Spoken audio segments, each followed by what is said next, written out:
Bonjour et bienvenue à cette édition quotidienne de Midi au Caire.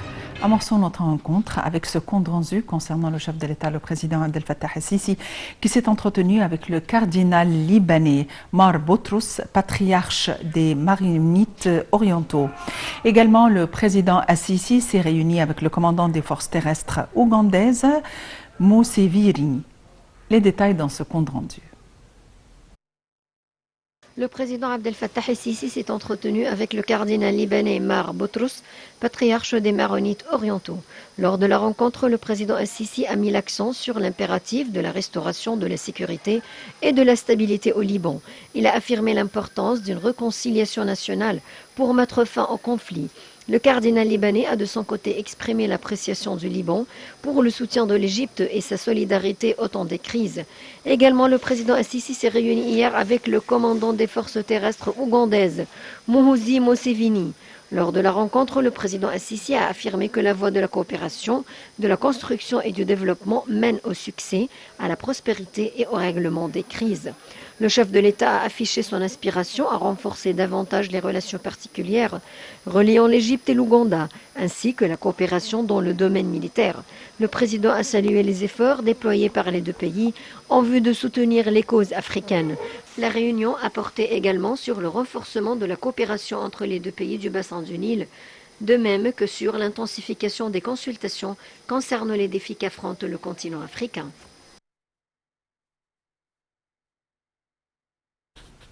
Sur un autre plan, le chef de l'État, le président Abdel Fattah el-Sisi, a examiné le projet du budget de l'année fiscale 2022-2023 au cours de sa réunion avec le Premier ministre Dr Moustapha Madbouli et les ministres des Finances et de la Solidarité sociale.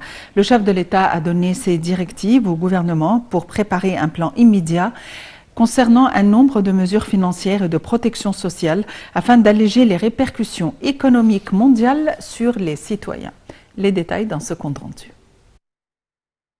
Le président Abdel Fattah el-Sisi a examiné le projet du budget de l'année fiscale 2022-2023.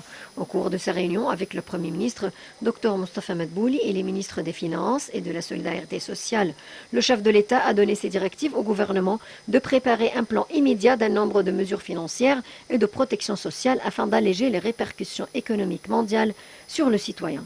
Le porte-parole de la présidence a déclaré que le président el-Sisi a été informé au cours de la réunion sur les nouveautés du développement du système fiscal, notamment en ce qui concerne le système de facturation électronique, la mécanisation et le développement des procédures fiscales, ainsi que la position exécutive de diverses mesures pour lutter contre l'évasion fiscale.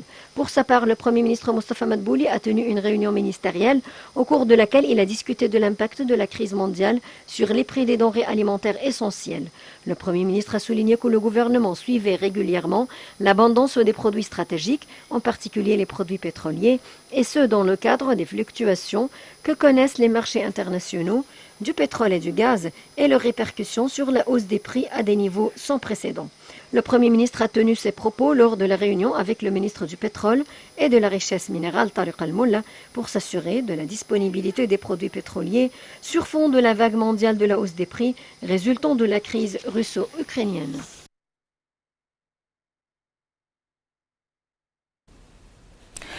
Et il faut dire que nous avons quand même des éclaircissements à obtenir de la part de notre invité, Dr Moustapha Tammem, analyste ou expert en économie, concernant les mesures envisagées par l'État susceptibles d'alléger le fardeau de la flambée des prix ou de la hausse des prix et de cette crise économique mondiale. Dr Moustapha Tammem, bonjour et bienvenue avec nous. Bonjour à vous. Alors, l'État envisage des mesures susceptibles d'alléger le fardeau de la flambée attendue des prix. Tout d'abord, on aimerait savoir les répercussions, si vous voulez, de la dépréciation de la devise locale, les mesures qui ont été entreprises hier, justement sur les probabilités de la hausse des prix ou sur la manière dont les prix seront gérés par la suite. Sincèrement, ces mesures seront très importantes. En effet, très importantes. On doit prendre ces mesures-là pour élever des actes négatifs qui pourraient prendre place peut-être si on peut pas, si le gouvernement n'avait pas prendre ces mesures-là. Alors c'était très important de prendre une action avant qu'un désastre occure. Parce que comme vous savez maintenant, que certainement le monde entier, pas seulement le Moyen-Orient ou l'Égypte, c'est tous les pays, l'Europe, l'Amérique, il y a beaucoup de problèmes. Certainement, ce n'est pas seulement le cause de la guerre entre l'Ukraine et la Russie, mais il y a des autres problèmes au niveau économique.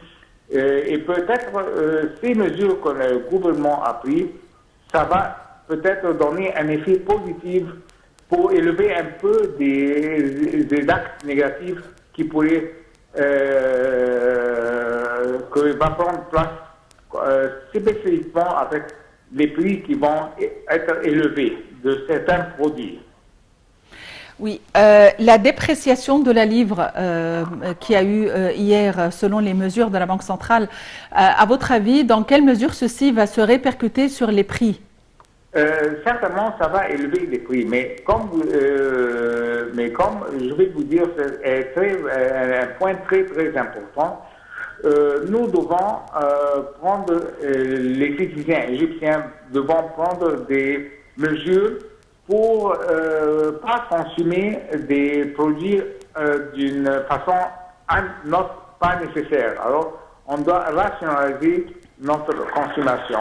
C'est très important parce que je vais vous dire un exemple très simple.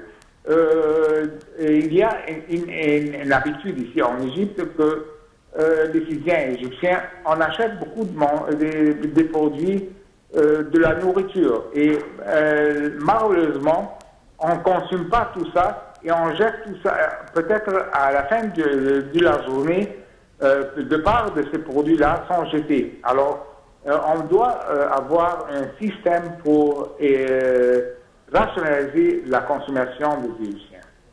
C'est très important. À votre avis, l'impact de cette guerre au niveau économique est susceptible de durer pour combien de temps? Peut-être ça va prendre un peu du temps, mais nous avons, c'était très bien que le gouvernement égyptien a pris beaucoup de pas avant cette guerre-là pour avoir une réserve des produits pour peut-être une période de 6 ou 8 mois en avance. Alors ça va nous donner un pouvoir pour élever les actes négatifs peut-être qui peuvent occurrir si le gouvernement n'a pas pris ces mesures-là. Docteur Mostafa Tamem, merci pour votre présence avec nous. La livre égyptienne s'échangeait à 18,2 pour $1, soit une perte de près de 17% de sa valeur en un jour, alors que l'inflation dans le pays, premier importateur de blé russe et ukrainien, est au plus haut depuis 3 ans. Entre dimanche et lundi en fin de journée, le taux de change de la livre par rapport au billet vert, quasi inchangé depuis 2 ans, est passé de 15,6 à 18,2 livres pour $1, selon la Banque centrale, face à une inflation qui a atteint 10% en un an. La Banque centrale égyptienne réunie dimanche soir en urgence a relevé les taux d'intérêt d'1 point. Le taux de dépôt est ainsi passé à 9,25% et celui sur les prêts à 10,25%. L'inflation est portée par les prix des aliments en hausse de 20,1% selon les chiffres officiels. L'Égypte avait déjà dévalué sa monnaie de près de 50% en 2016 dans le cadre d'un plan d'austérité décrété en échange d'un prêt de 10,8 milliards d'euros du Fonds monétaire international. Quant à la bourse du Caire, elle a terminé en hausse et le capital du marché a gagné 31,4 milliards de livres égyptiennes, soutenues par les décisions de la Banque centrale d'hausser le taux d'intérêt et de dévaluer la livre. L'indice principal EGX 30 a bondi de 4,9% pour atteindre 11 511 points.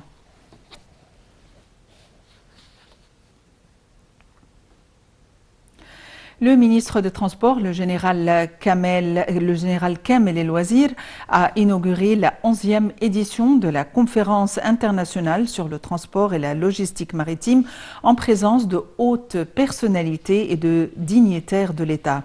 Lors de son allocution à la cérémonie d'inauguration, le ministre des Transports a exprimé sa grande joie d'être présent avec cette foule distinguée d'experts, de spécialistes aux autorités de transport maritime en Égypte, des pays participants et des organisations régionales et internationales, adressant ses sincères remerciements à l'Académie arabe des sciences, de la technologie et du transport maritime pour l'effort fourni pour organiser cette importante conférence annuelle.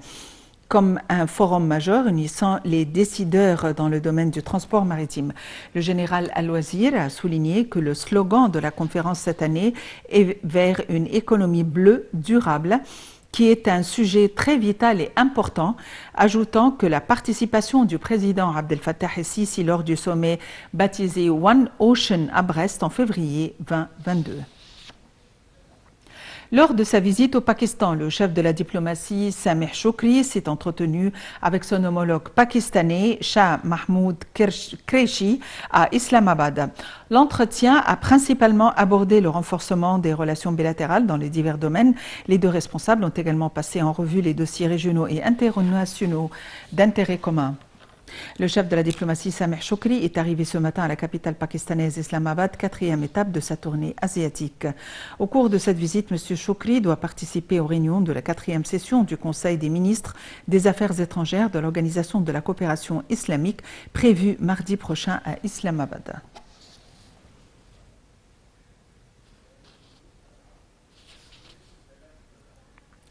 Le ministre du Tourisme et des Antiquités, représenté par l'autorité générale égyptienne pour l'activation du tourisme, a lancé une nouvelle campagne électronique sur diverses plateformes de médias sociaux pendant 8 semaines pour promouvoir la destination touristique égyptienne pour la saison 2022 sous le titre Follow the Sun, ou suivre le soleil dans un certain nombre de grands marchés exportateurs de tourisme vers l'Égypte, à savoir le Royaume-Uni, l'Allemagne, l'Italie, la France et les États-Unis.